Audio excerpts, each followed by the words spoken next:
Okay, good afternoon. Okay, we've seen Biafran lobbies, Vefa, Dag, both into one guy. He said what?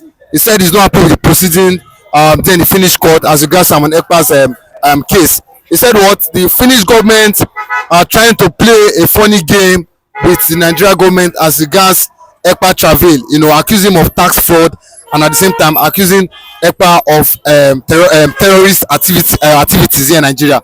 But with this now, we've seen this man affiliated with, Ibrahim Chari and also with South African and at the same time with Russia. What do you think? And now this already drawing massive attention from the ICC. What is your take as regards? Of course, it's definitely going to draw serious attention from ICC because from the findings so far, according to the prosecutor in Finland, Mazi Samoneba has not been linked with any terrorist organization.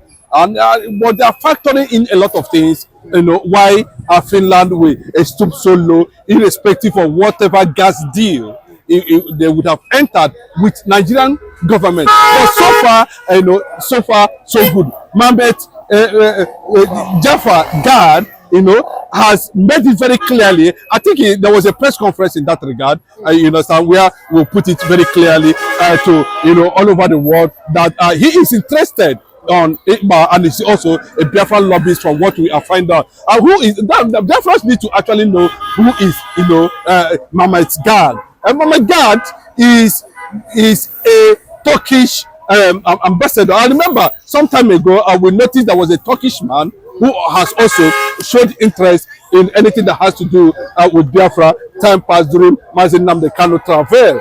I think he was oftentimes issuing out press statements, concerning Mazi Nnamdi Kanu as at that time. But this is a pure scenario entirely where a non-figure has taken up Simon Ekpa's embattled and has promised to deliver more than 500 international foreign lawyers to Finland currently now to look into Simon Ekpa's case, of which it has attracted world condemnation, given the presence and the looks of Simon Ekpa at that period.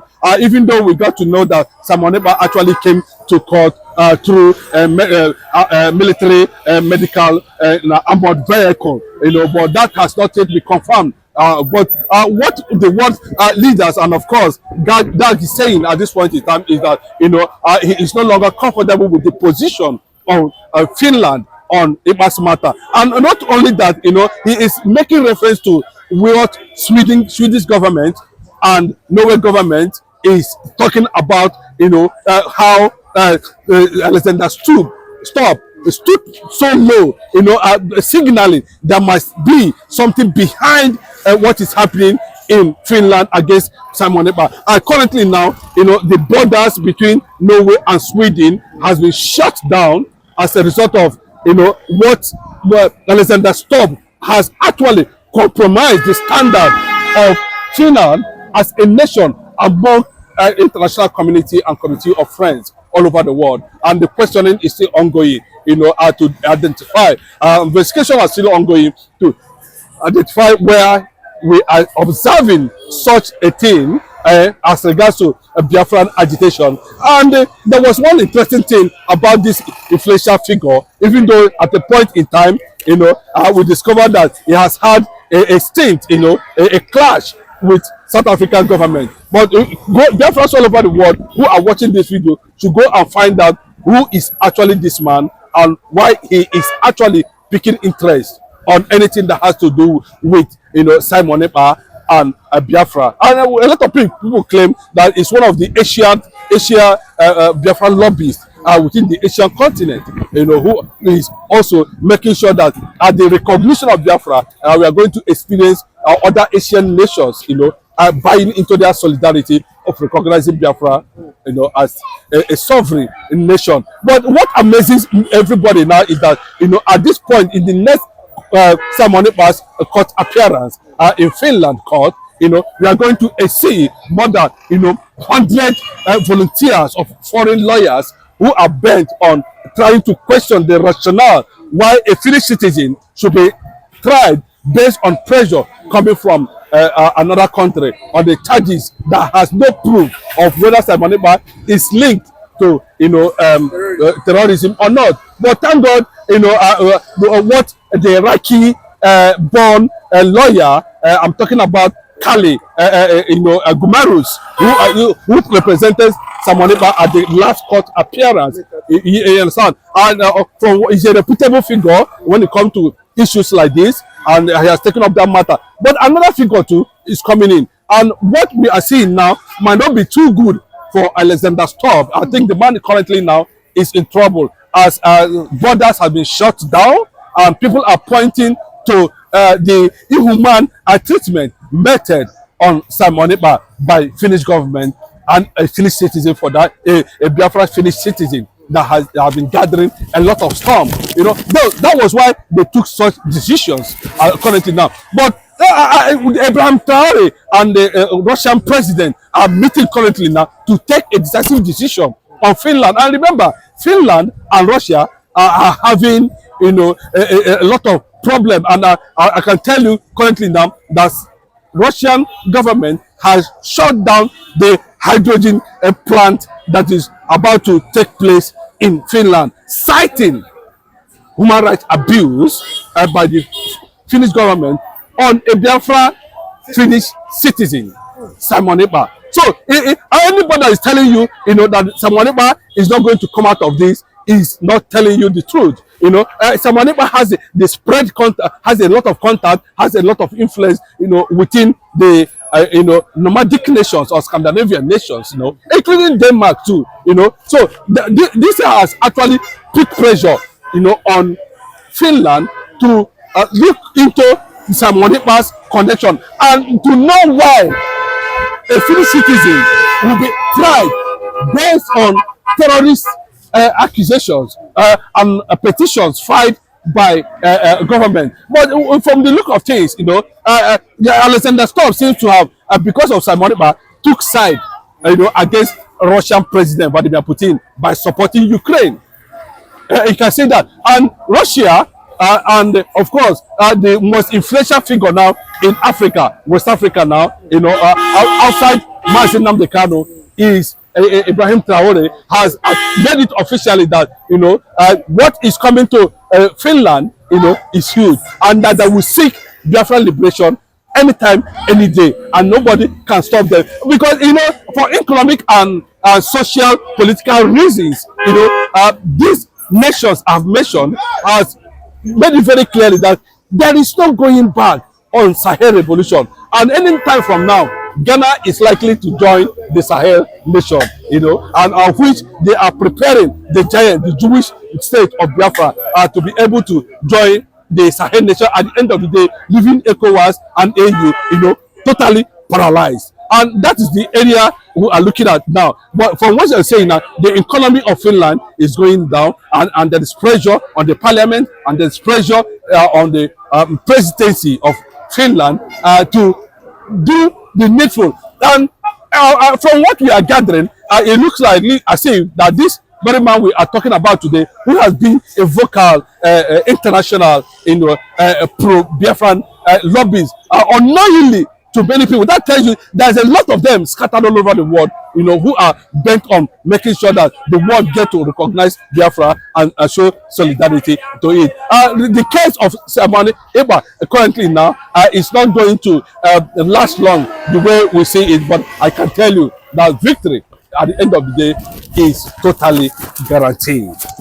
But for Dag, do you think that we know that it's affiliated with the Russian government, Putin to be precise, and also affiliated with Ibrahim Traore? But do you think that if the Finnish government don't do the needful by giving Ekpa what it deserves, do you think that when it takes the Finnish government to the ICC, do you think that this will make the Finnish government do the needful?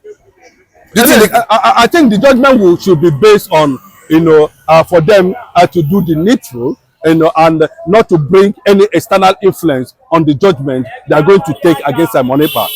And that's why we are seeing this side mobilization against Finnish government to let them know that the whole world is interested in Simon Ekpa, and the whole world is interested on how Simon Ekpa should be arraigned in the first place. You know, because agitation for freedom, agitation for self-determination is never a crime, and it is already enshrined in the United Nations Charter. You know that you have right to defend yourself in any political oppression or suppression or killings, which we have experienced a lot of them in Nigeria. Alexander Stroll, because of this man from France, Macron, cannot be toying with fundamental human rights and put his nation, Finland, under the platform of invasion by any country, because all the neighbors, all the countries surrounding Finland currently now has shut down their borders against Finland, citing the same Simon Ekpa, you know, and that was what attracted this man we are talking about today, Mohammed, you know, Dag, who volunteered to mobilize more than 100 lawyers, international lawyers, to, you know, storm Finland court for Simon Ekpa, and also put the Finnish government on pressure. So you can see the direction where the Russian government is coming in. We're also seeing the angle where, of course, nobody can now tell us that, you know, Ibrahim Traore is not influential in Africa now, currently now. You know, it's one of the outstanding leaders people are looking out to. Let me give you an example why people are also interested in whatever that comes out from, you know, I think 6 months after Bola Ahmed Tinubu took over power in Nigeria, he was able to, you know, come to power in Burkina Faso. But he has built more than 76 international world-recognized industries and plants. While we saw Mr. President of Nigeria just commissioning just 200-kilometer Calabar-Lagos road, you know, and that's the clear difference, you know. So it has attracted the world to himself, you know, based on his leadership style, based on what he has put on ground in Finland. But it is a clear fact, you know, that whatever Nigerian government are doing with Alexander Stubb, who is the current president in Finland now, is definitely is going to set a precedent where a lot of people will begin to question, you know, the rationale and the way, you know, the whatever bribe that has gone underground will be questioned. Then the ICC factor, I think the same man too is planning to, as we had reported in some platforms, that is mobilizing, you know, petitions and getting the ICC government to look into the victory of Simon Ekpa during the court. But what remains at the end of the day, even though nobody's going to judge Simon Ekpa for 6 years, according to the news that is making round, I have to make it very clearly for Simon Ekpa fans all over the world. Simon Ekpa never carried any gun, never killed anybody. He's only an agitator. He's agitating for freedom of the Biafran people, and which is not a crime. So if the Finnish government or the prosecutor is threatening that charges based labeled against Simon Ekpa will attract ICC, but the same Finland again allowed Biafra, you know, to hold their recognition convention festival in Lahti, Finland, you know, and the same Finnish government, you know, has unfrozen the so-called Simon Ekpa account at the end of the day. So what is it that, so it put, this thing is going to show send a lot of signal to Asurok to understand that, you know, 1,000 of them cannot stop Simon Ekpa, and that there are a lot of people who are already, you know, watching the development in Finland, also watching the development in Nigeria concerning Mazi Nnamdi Kanu, and the global, you know, solidarity for Biafra is spreading. I can tell you, a few days ago, you know, on 30th May, there was a launch of Biafran embassy right there in Washington. So it is not a crime, you know, for somebody to seek for self-determination, and which Finland government cannot deny what it took them for them to be liberated from Russia, you know, territory and become a nation. So if they are doing that, no, definitely, well, you know, there's a lot attached to it, and that is what we are questioning.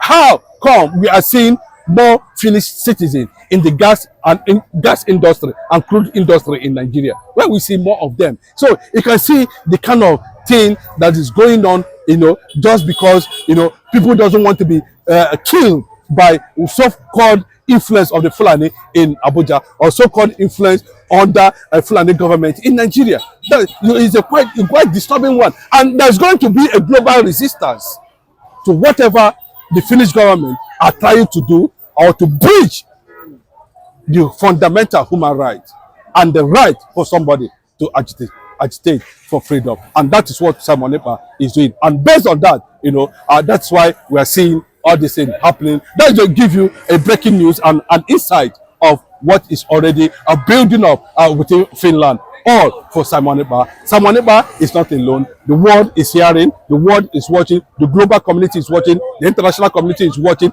the ICC is watching, human rights organizations is watching, civil society organizations all over the world are watching, and they will know at the end of the day whether Finland will survive Ekpa or Ekpa will survive Finland.